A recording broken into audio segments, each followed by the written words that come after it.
ఒక పవిత్రమైన ఉమ్రా యాత్ర సౌదీ అరేబియాలో ఒక పెను విషాదంగా మారిపోయింది.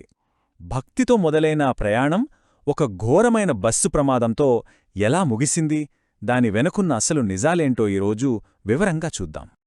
అయితే ఈ దారుణాన్ని పూర్తిగా అర్థం చేసుకోవాలంటే మనం కొన్ని ముఖ్యమైన ప్రశ్నలకు సమాధానాలు తెలుసుకోవాలి. అసలు ఏం జరిగిందక్కడ, ఎప్పుడు, ఎక్కడ జరిగింది ఈ ప్రమాదం, మరి దీనికి కారణాలేంటి, ప్రమాదం తర్వాత ప్రభుత్వం ఎలా స్పందించింది, వీటన్నిటినీ స్టెప్ బై స్టెప్ చూద్దాం. చూడండి, ఉమ్రా యాత్ర అంటేనే ఎంతో పవిత్రమైనది కదా. లక్షలాది మంది ముస్లింలు జీవితంలో ఒక్కసారైనా చెయ్యాలని కోరుకుంటారు. కాని ఈ యాత్రికుల బృందానికి మాత్రం వాళ్ల భక్తి ప్రయాణం ఎవరూ ఊహించని రీతిలో ఒక మహావిషాదంతో ముగిసిపోయింది. అసలు వీళ్ళెక్కడికెళ్తున్నారంటే మక్కాలో తమ ఉమ్రాను పూర్తి చేసుకున్నారు. ఆ తర్వాత ప్రవక్త మసీదును దర్శించుకోవడానికి మదీనాకు బయల్దేరారు. అంటే వాళ్ల ఆధ్యాత్మిక ప్రయాణంలో ఇది చాలా ముఖ్యమైన ఘట్టమన్నమాట. ఈ ప్రమాదంలో ఒక్కరు కాదు, ఇద్దరు కాదు, ఏకంగా 45 మంది భారతీయ యాత్రికులు తమ ప్రాణాలు కోల్పోయారు. ఈ ఒక్క నంబర్ చాలు ఈ విషాదం ఎంత పెద్దదో చెప్పడానికి. అన్నింటికన్నా బాధాకరమైన విషయమేంటంటే వీరిలో చాలామంది మన హైదరాబాద్ వాళ్లే. ఓకే, ప్రమాదం ఎంత తీవ్రంగా ఉందో మనకర్థమైంది. మరిప్పుడు అసలా రోజు ఏం జరిగిందో, ఆ నష్టం వెనుకున్న కథేంటో కాస్త లోతుగా చూద్దాం. అయితే యాత్రికులతో వెళ్తున్న బస్సు అదుపు తప్పి ఒక ఫ్యూయల్ ట్యాంకర్ను, అంటే డీజిల్ లేదా ఆయిల్ ట్యాంకర్ను బలంగా గుద్దేసింది. ఢీకొట్టడం ఆలస్యం, క్షణాల్లో బస్సుకు మంటలంటుకున్నాయి. ఆ మంటలు ఎంత భయంకరంగా ఉన్నాయంటే చూస్తుండగానే బస్సు మొత్తం కాలి బూడిదైపోయింది. ఇక ప్రాణాలు కోల్పోయిన వాళ్ల వివరాలు చూస్తే గుండె తరుక్కుపోతుంది. వీరిలో 20 మంది మహిళలు, 11 మంది చిన్నపిల్లలున్నారు. ఆలోచించండి, ఇవి కేవలం నెంబర్లు కాదు, ఎన్నో కుటుంబాల ఆశలు, కలలు అన్నీ ఆ మంటల్లోనే కలిసిపోయాయి. ఈ విషాదం తీవ్రతకు ఇది ఒక్క ఉదాహరణ చాలు.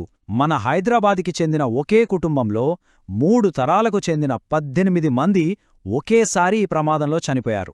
ఇది ఊహించుకోవడానికి కూడా సాధ్యం కాని నష్టం. నమ్మశక్యంగా లేదు కాని ఇంత పెద్ద అగ్ని ప్రమాదం నుంచి ఒక్క వ్యక్తి ప్రాణాలతో బయటపడ్డారు. ఆయన పేరు మహమ్మద్ అబ్దుల్ షోయబ్. బస్సు కిటికీ పగలగొట్టుకుని మంటల నుంచి బయటికి దూకి ప్రాణాలు కాపాడుకున్నాడు.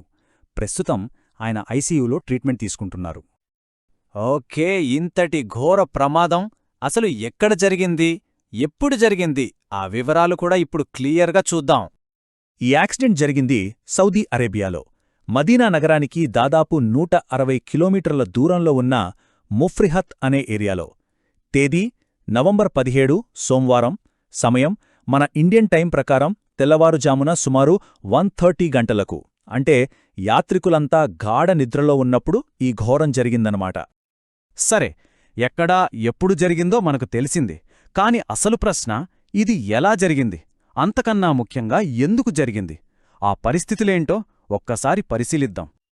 అవును, అసలు ఇంత పెద్ద ప్రమాదం జరగడానికి కారణమేంటి, ఎలా జరిగిందిది? అసలు జరిగిందిది. మొదట బస్సు వెళ్లి ఆయిల్ ట్యాంకర్ను ఢీకొట్టింది. వెంటనే క్షణాల్లోనే పెద్ద ఎత్తున మంటలు చెలరిగాయి. మరి అత్యంత విషాదకరమైన విషయమేంటంటే ఆ టైంలో చాలామంది ప్యాసింజర్స్ ఘాగ నిద్రలో ఉన్నారు. వాళ్ళకి ఏం జరుగుతుందో తెలుసుకునేలోపే అంతా అయిపోయింది. సరే, ఇది ఎలా జరిగిందో చూశాం. కాని అసలు ప్రశ్న, ఎందుకు జరిగింది? దీని వెనకున్న మూలకారణం ఏమై ఉంటుంది? ఇక్కడే ఒక ముఖ్యమైన విషయం మనం గమనించాలి. ఈ కాంక్రీట్ యాక్సిడెంట్కి కారణం ఏంటన్నది అధికారులు ఇంకా అఫీషియల్గా చెప్పలేదు.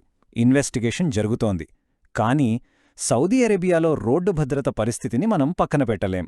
ఎందుకంటే ప్రపంచంలోనే అత్యంత ప్రమాదకరమైన రోడ్డు నెట్వర్క్లున్న దేశాలలో సౌదీ ఒకటి. ఈ నెంబర్ వింటే మీకే ఆశ్చర్యం వేస్తుంది. సౌదీ అరేబియాలో రోడ్ల మీద ప్రతిరోజు యావరేజ్గా 19 మంది చనిపోతున్నారు.